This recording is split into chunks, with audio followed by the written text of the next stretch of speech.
It is something so many people think will never happen to them, a heart attack, even though heart disease is the #1 killer among women as well as men.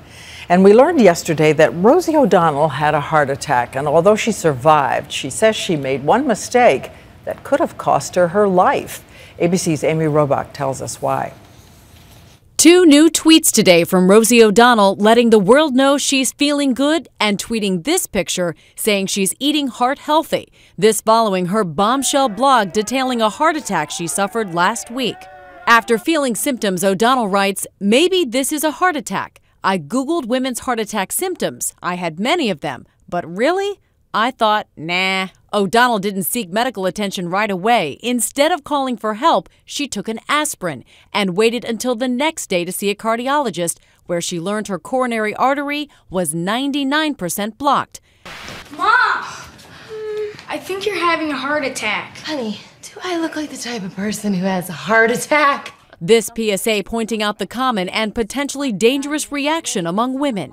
These women know that heart disease is the leading killer of women. They just seem to think that it's going to happen to another woman. 1 in 3 women will die of heart disease in a lifetime. Over 400,000 women every year. Believe it or not, 2/3 of the women who have heart attacks in our country die suddenly, never making it to the hospital.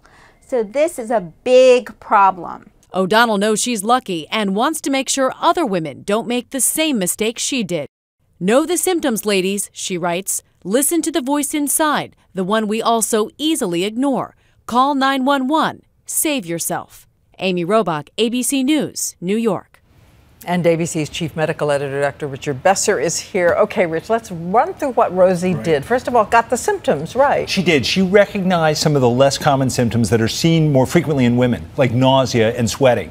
And then she acted. She chewed an aspirin, and chewing that aspirin gets it in your blood quickly to prevent that blockage from getting any larger. Better than swallowing it, chewing Much better. it. Okay, but then she went to bed. She went to bed. And time matters when you're having a heart attack. You dial 911. You don't go to bed. And you were saying to me, embarrassment keeps so many people from going to the hospital. Yeah, I mean, that's a big one, particularly in women. People are afraid they're going to go to the hospital and the doctor's going to say it was just indigestion.